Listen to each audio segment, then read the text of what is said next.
So today I'm working with these little guys. It's kind of a family project, something my son and I started working on together. I'm working with these little bitty wooden pieces. We're making game pieces today. Hang on.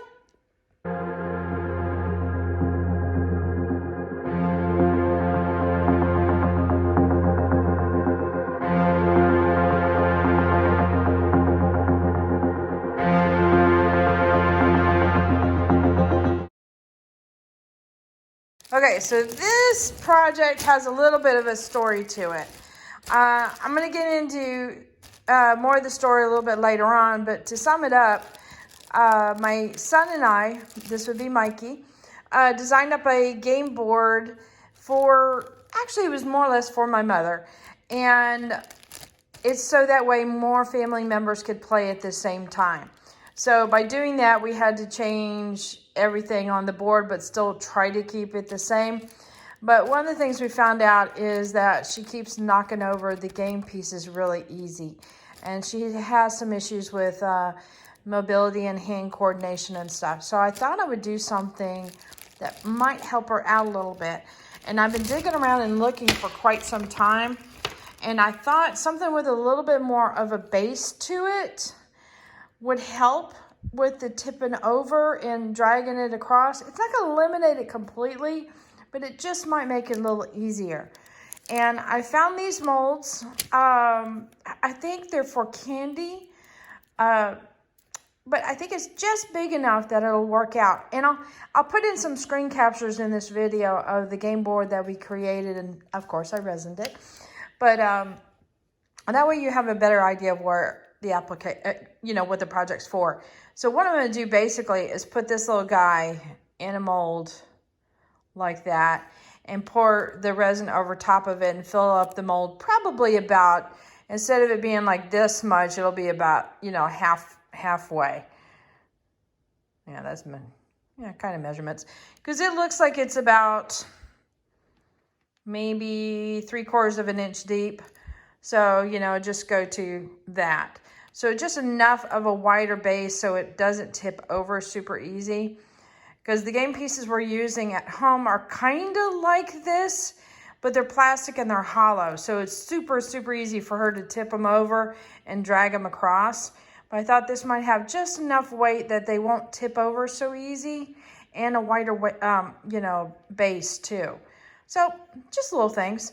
And I've got, my father's also colorblind, so we got a couple different elements there. And I picked out some colors, so we got some really bright colors in here, are colors that are definitely different. I'll put it that way. I was very careful with my color selection. So it's clearly easy to see that's red and that's purple and that's blue and that's purple. You see what I mean? There's no kind of, is that purple or that blue? And that should help them out a little bit. And then we've got some gold and silver, and I'm going to get some sparkles in there and kind of a gray. So it's going to be a combination of this dark blue and this silvery grayish color to make a kind of like a, I don't know, steel blue or steel metal, gunmetal. That's what I'm looking for. That's the word I'm looking for. Anyway, so keeping that in mind, and I may even, I believe with colorblind, these two colors are the ones that have the harder time. So what I might do is really bling up one of them very strongly and leave the other one. This has just a very, very slight luster to it. So leave it as is, but really add some extra, glitter to that, and it'll make it easier for my dad to tell these guys apart. Because I believe these two are the hardest, and then the third one would be this one. So that's what we're going to do. So we're going to work with some stuff for family, and maybe we can play with the game a little bit better. I've already got hair on my mold here. Okay, so let me get set up, and we're going to get busy. Hang on. All right, I got all my colors mixed up, ready to go. And I thought I would do a little bit of black to pour in as a base to get started with. Another hair. Pre-releasing the hairs here. Okay, so what we're gonna do is I think I'm gonna do 4 pieces. We need 4 pieces definitely for each color. So I've got 7 rows here, and then one of the rows will go 4 up on that. And that should get all my pieces. Now we've been playing with 3 pieces on this particular game, and that's okay, but in case something happens to a piece or we decide to do 4, we've got it covered. So normally it calls for 4, but I'll get into that in a moment. So here, let me get set up here. And we will get busy filling in, and I can tell you the story, because there is a story. Okay, so many of you guys already know, but if you don't, bear with me for a second. So my mom and dad moved here from Houston after they lost their home, unfortunately, to Harvey. And I'm so glad they did, because after about 4 months, you know, they lived here for a little bit. And then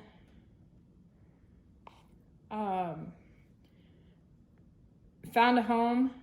I'm trying to focus and talk at the same time. As you know, it's a challenge for me.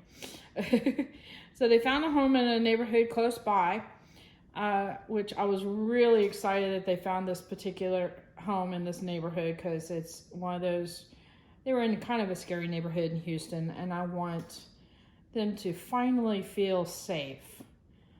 And I'm sure if you have parents or family, you can understand that, or somebody you love and care for. So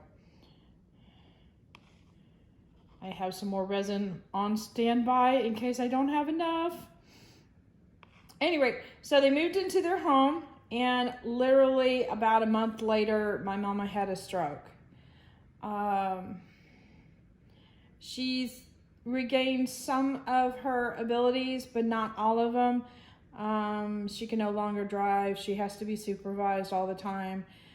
She gets real confused with conversations and things like that, but she can have a conversation, or at least listen. It seems like she does understand the listening.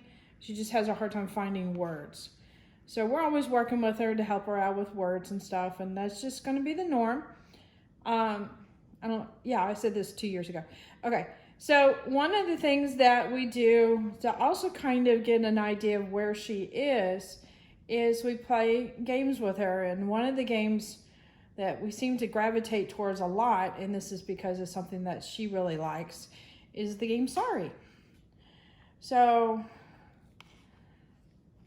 it's a simple game, but it's a good indication of where she is mentally, because sometimes the cards are simple. She gets it. She can even do strategy. Sometimes she gets really confused on following the directions, and it takes patience to walk her through it. And that's okay. We're all prepared to do that. And so we do so.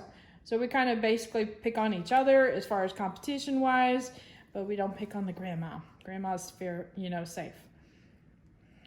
And my son said, there's been many times he's wanted to play, and there was only 4 people kind of thing, and there's 8 of us, and it didn't seem like there was enough people. And he brought up the idea about creating a sorry board that was 8 people. And I'm like, okay, how do we go about doing this? As far as, we got to keep it simple. And of course, he was getting complex, so we could have these little special features, and we could do this if you land on this spot. I'm like, okay. Now, why don't we do this? Why don't we do 2 games? We do one that is very similar to what Grandma can handle, and then one that is special for us. And so we worked on the Grandma one first, and he designed up one, and it's on a circular board. And we went back and forth and did some prototypes on some paper, and even played the game for a little bit, and even the sizes of the squares and all that were something to be considered. And between him and I, we got something designed, and ended up putting it on a wood board and painted it up, and of course had it resined, and ordered some cards, and it works great. However, usually Sorry's played with 4 people, like I said, so we had to come up with all kinds of stuff. And I'm almost out of black, so that means I need to go and get some more black here. All right. So I'll be right back. Okay, I got some more resin. I'm good and I can continue. So we got this 8-person game, and we noticed, okay, so Mama has, sometimes later in the evening, she gets a little shakier, her balance gets a little off, or her eye-hand coordination gets a little off, and she easily knocks over the pieces. Well, they're little lightweight plastic pieces, and I've been chewing on this for a little bit, trying to figure out, okay, what can I do? Can I fill up the pieces, you know, make them heavier? You know, what could I fill them up with that would actually add a substantial amount of weight to like looking at metal pieces? And I thought, what if I made the base of it wider? Would that solve the problem? And then I started thinking, it's like, okay, well, if I make it wider, I got to put the piece in there. Let's see, let me not get distracted here.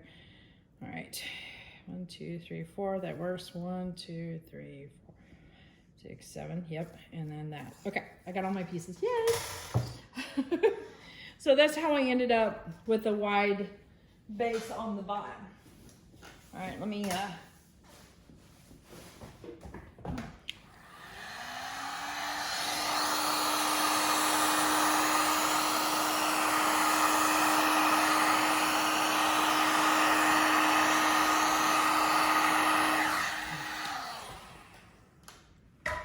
that real quick. Okay, so the theory is to take a piece, a little wooden piece, and literally stick it in there, push it kind of towards the bottom,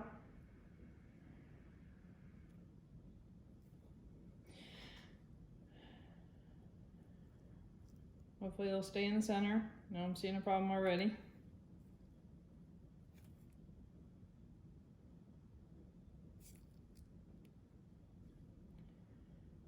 That could work. Okay, I might have too much black in there. Crap. All right, let's see, problem solved here time. Time to make a new mess. I'm good at that. All right. I have some pipettes here. Let's see, I'm scooching over. What I'm gonna do is I'm gonna cut off part of this tip, and I'll make it easier for picking up some thicker solution.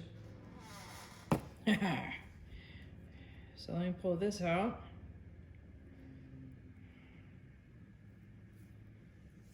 All right, put that there on the side. Okay.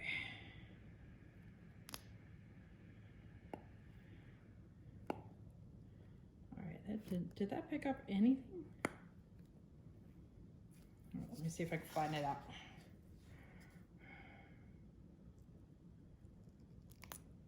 All right, that did pick up something.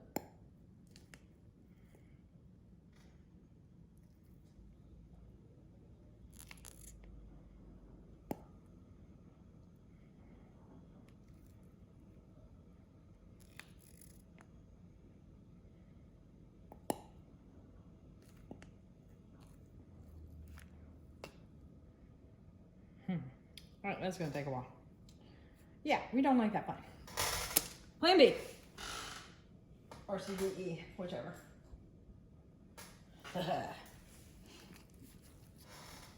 Those fills scoop away.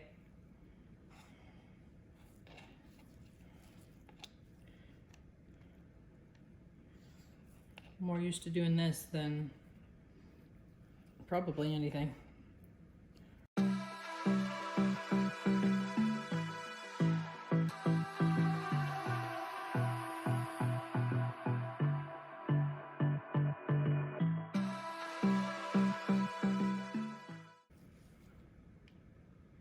All right, now try it again. Yay! Ta-da!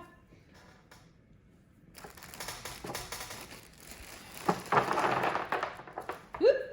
They almost rolled off the table.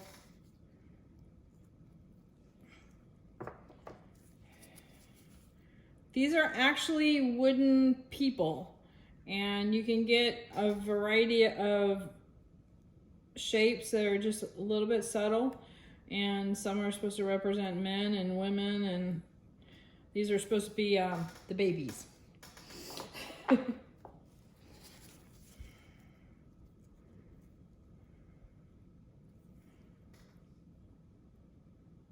So all I'm doing is kind of pushing them down and then giving them a little twist. And that helps get the resin around them. So that way they don't go whoop and float up. Gotta have the sound effects in there too.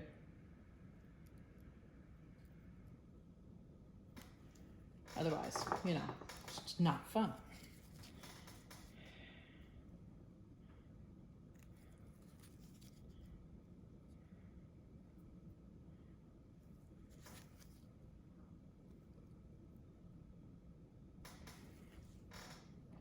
So the plan is to literally drip color on top and let it flow down.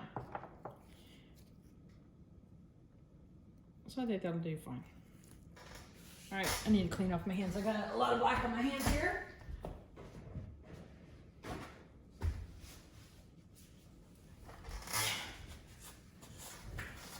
All I need to do is color the top of the little pieces before they actually get in there. That would look messy. Whoop, hey you, cut it out.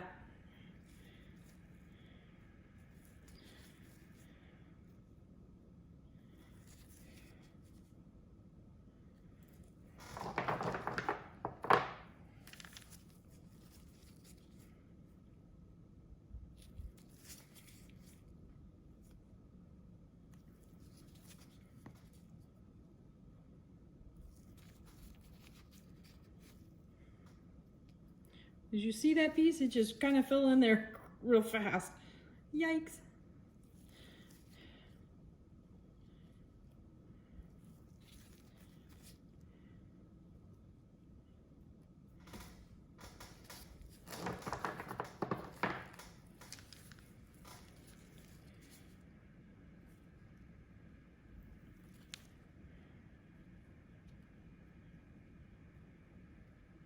So the other variation that my son was thinking about making on the sari board was one that had has an outer ring to it and then an inner ring to it, so that you can get in this time warp bubble. But you can also get stuck in the time warp too.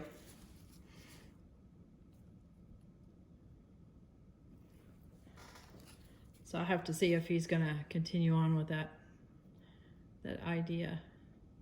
Okay.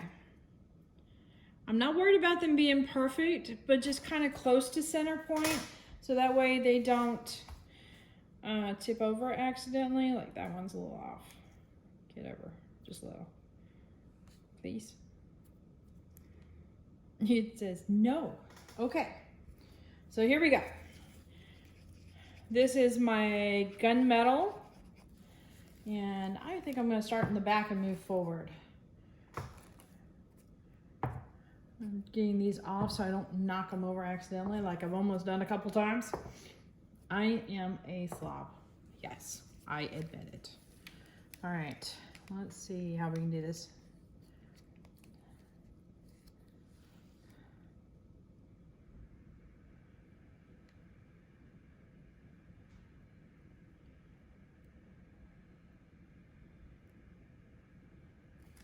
Just enough color on there to identify what piece is what. And you can see it from all angles.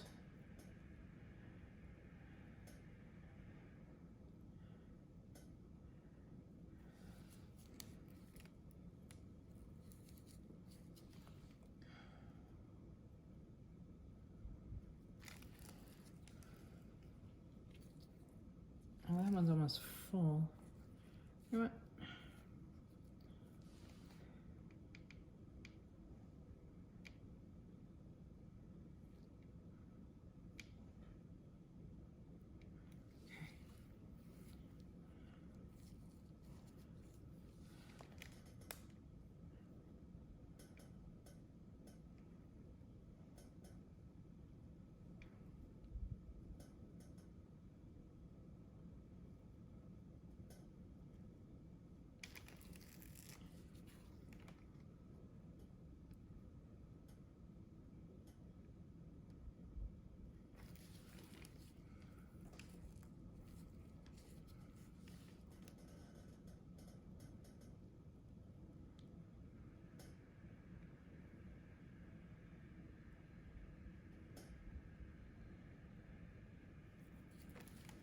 one day I wanted to, my dad's a huge chess player, and I would love to make him a real nice chess set.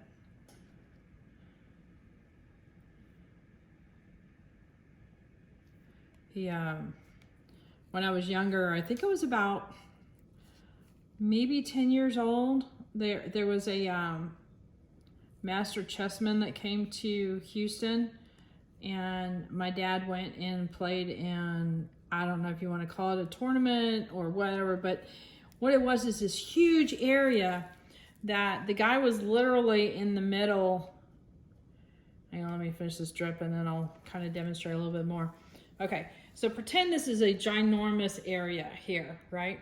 The guy is in the middle, and I mean, well, this actually gives it some perspective. Okay, so pretend that this is the guy, and all around the outside are tables, right? So he has free reign to walk wherever he wants to in the middle. And so there's a bunch of chessboards all set up all the way around. And this guy literally went from this place to this place to this place to this place and made moves like that super fast. And you could just see him within like a couple rotations, was like knockout, knockout, knockout. You know, he was just nailing people left and right as far as eliminating them on the chess game. And it got down to my dad and him. And my dad didn't win, but it was a draw. So really cool. In fact, my daddy's had a picture in the paper, and I was sitting next to him, and I was wearing his big old coat. So you saw this little kid with his head barely popped out, you know, their daddy's coat kind of thing, because I was freezing. I was probably a little bored too. Excuse me. But I remember that being a really cool moment. All right, let me take off some of this. So I'm dealing with mostly color on the tip. So we're using this game basically to really connect with Mama every so often, give the family a chance to get together, do things. My daddy's been kind of one of those, he kind of does his own thing. So this is, I think, probably one of the first times in his life he's really done a lot of interaction with family, because he's needed us around to help him out with Mama. And we're just kind of showing him some of the good things about having family so close by, you know.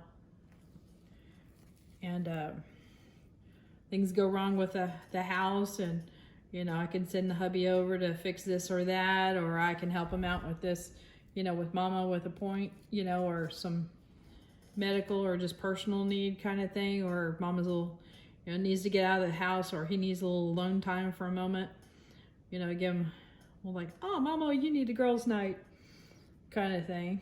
And so my hubby and I have been using the phrases like, it's kind of cool having us so close by.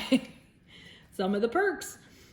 And I think he's finally understanding how much of a good thing having family close by really is.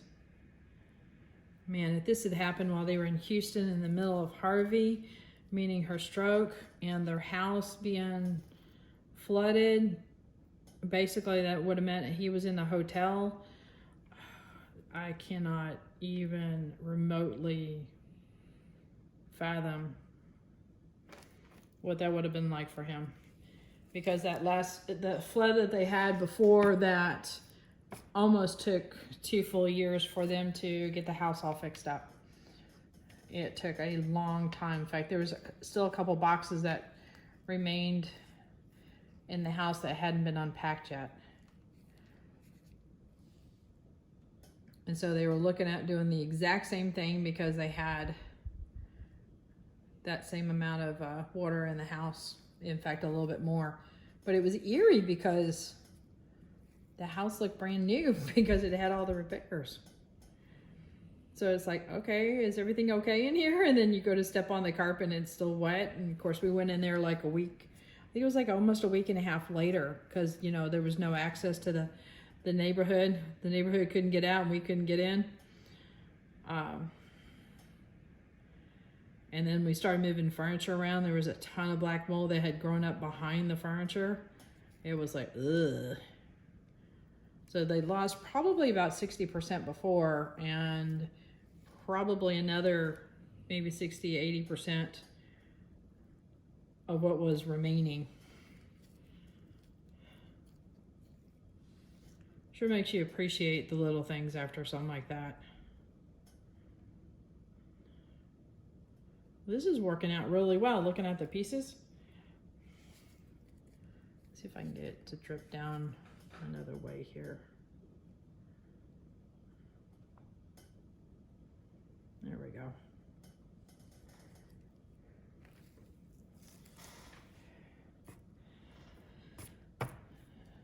All right.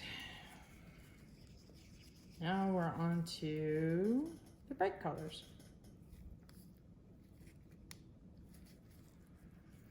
And scraping it off the stick really helps so that I can get close to the same amount on each piece.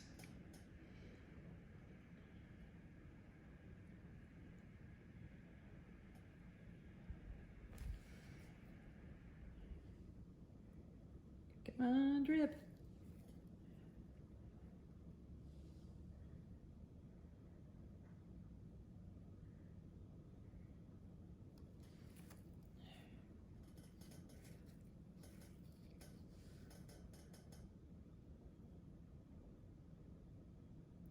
Remember that, swirl it around the outside. That seems to work out pretty well.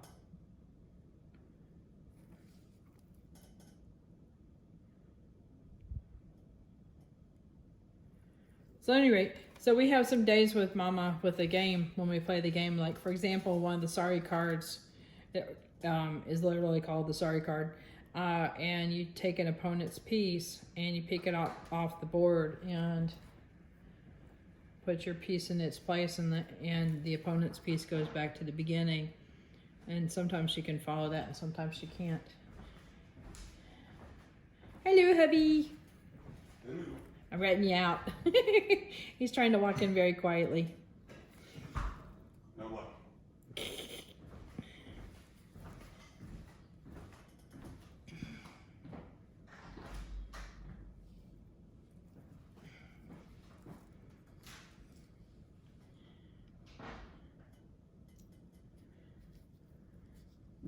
All right.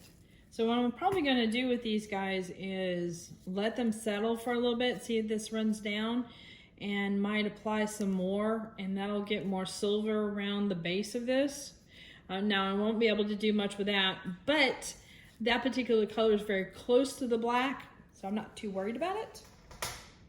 So, okay, so yellow's done. So let's do red next.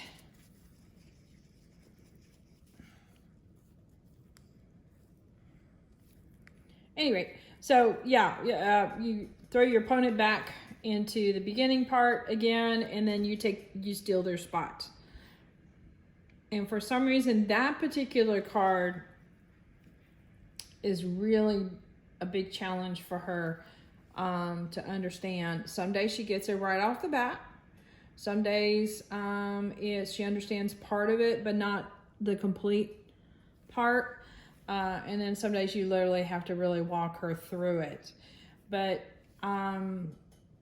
we're always mindful of her and are patient with her and know that she's gotten zero control over this. And we try to comfort her too, emotionally wise. I think that's more my job, or at least Daddy leans on me on that one, to help her out with any anxiety of, that, oh, I can't do this anymore, I can't think anymore, my words aren't coming to me, all those feelings of losing control of herself, or just the, like not being able to drive anymore and stuff. And I made a vow to always be straight with her. She asked me a question, just give her the honest answer. Because I think she can handle honesty a lot better than she can me kind of, well, maybe sometime, because she seems to hold on to hope of maybe sometime it happening, and it's a possibility. And we knew pretty quickly that, like, for example, driving was not going to happen. And my go-to thing to always say is, you know, I don't have a problem being wrong in this case. You know, bring it on. But so far that has definitely not been the case. Come on, drip over there. There we go. A little bit more here.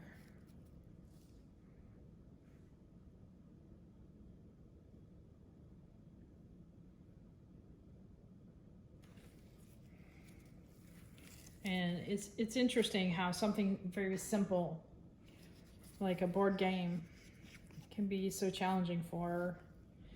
But she enjoys the company so much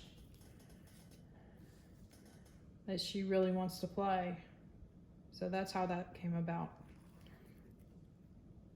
And we used to play that before, you know, she had the stroke anyway.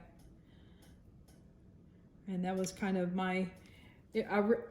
she started losing a little bit of memory and stuff like that, and so that was another way that I started gauging how she was doing.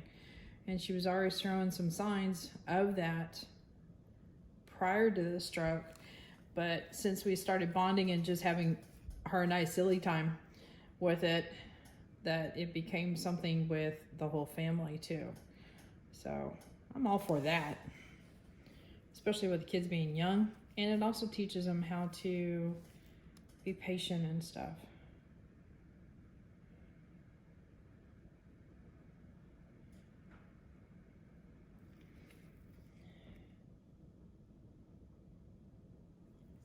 These greens are really pretty green.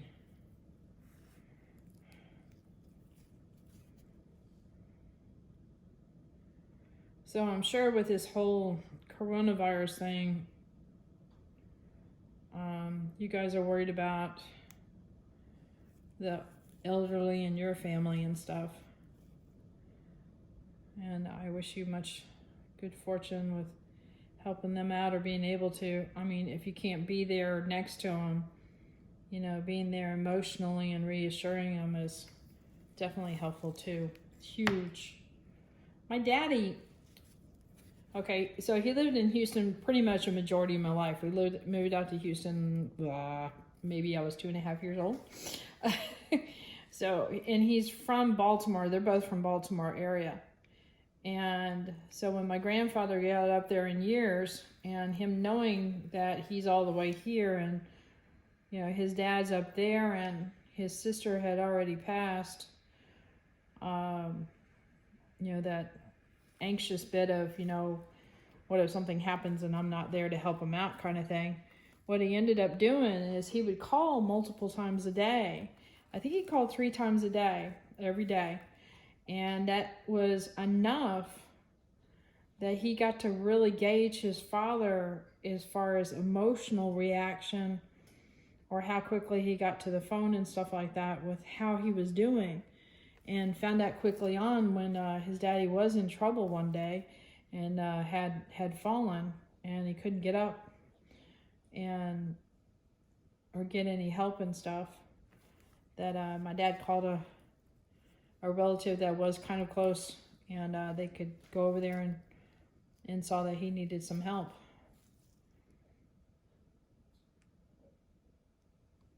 So keeping in contact via phone, even when you're far away, is a big deal. Especially with all the, you know, all the bazillion emotions that are going through everybody's head right now. Showing you care is huge. All right, come on, drip. It's not dripping. Go down. Thank you.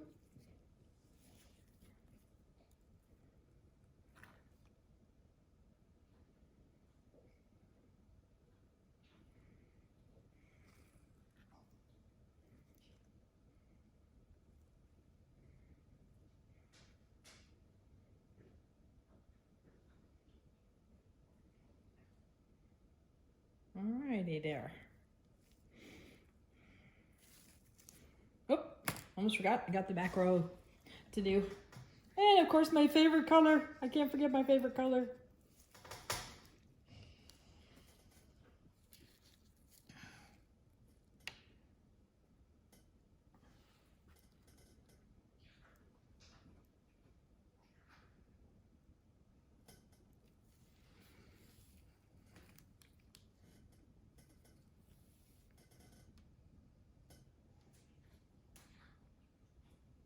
So what are your favorite family games that you guys like to play that are like your traditional games?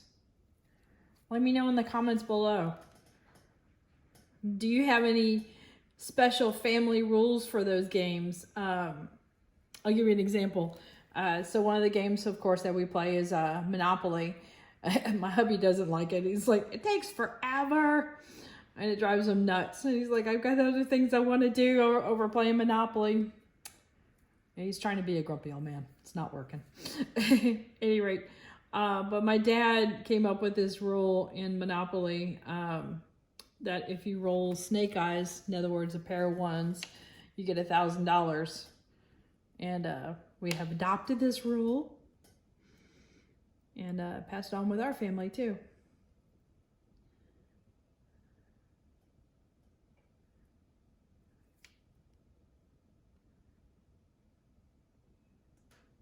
So share with me your special rules. Who knows, we might adopt one of yours too.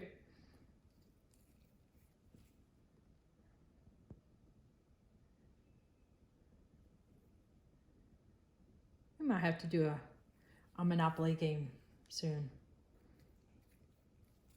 That would be a good idea.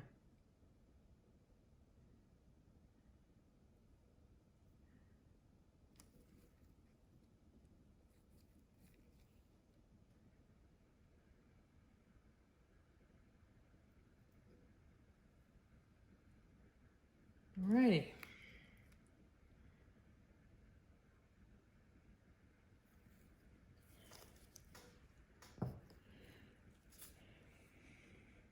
I am debating on whether or not I should add more color.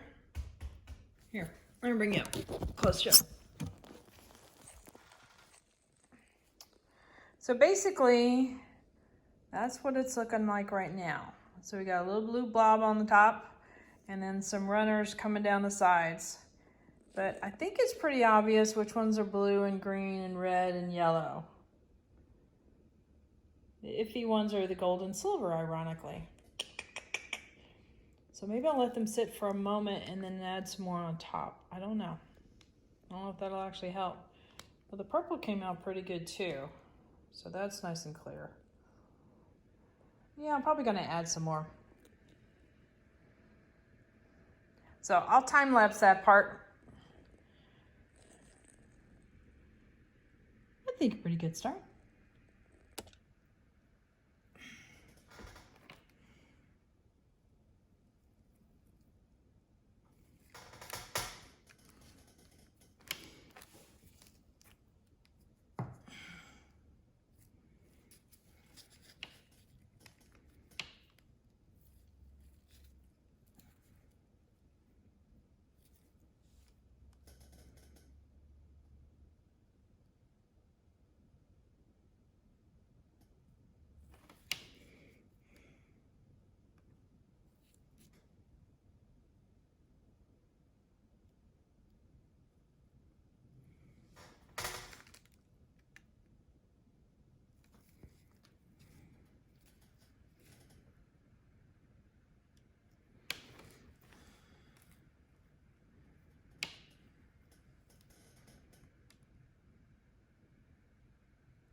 All right, I think I got the game pieces how I want them.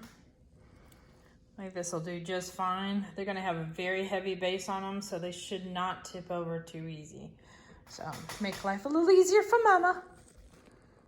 Alrighty. So it's been about 8 hours for the resin to start to self-level and move down the piece and into the mold. And I wanted to check on these guys because sometimes resin will move quite a bit. Sometimes it doesn't move so much. And what I was wondering about with the wood is whether or not it would give it kind of a stained look. Now it did pretty good with the red as far as opacity wise, but with the green and the blue, definitely the blue, it almost looks like it's stained. And it like needs a second coat or a third coat or something like that. But I don't mind the drip look on the side. In fact, I was kind of going for that a little bit. Give it a little bit of a playful edge to it.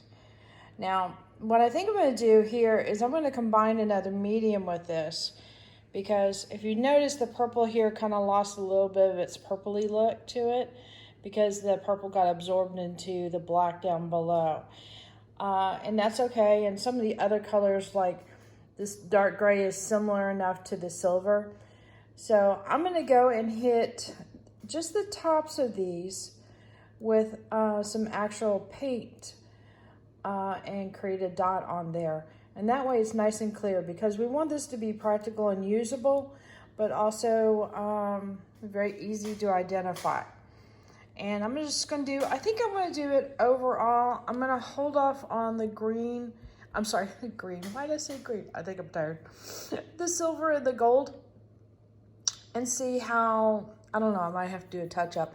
But I also had a little bit of a casualty. One of my little guys apparently started tilting. So I may have to pour that guy again. But that's all right. So most of the time we end up playing with 3, but I wanted to have 4 just in case. So if I decide not to do the 4th man on that one, it might not be so bad. Anyway, so I'm going to do a part 2 on this video and continue on because I'm thinking about making a box that we can keep all the pieces in as well as the cards that go with the game. So I'll kind of combine that together. So until then.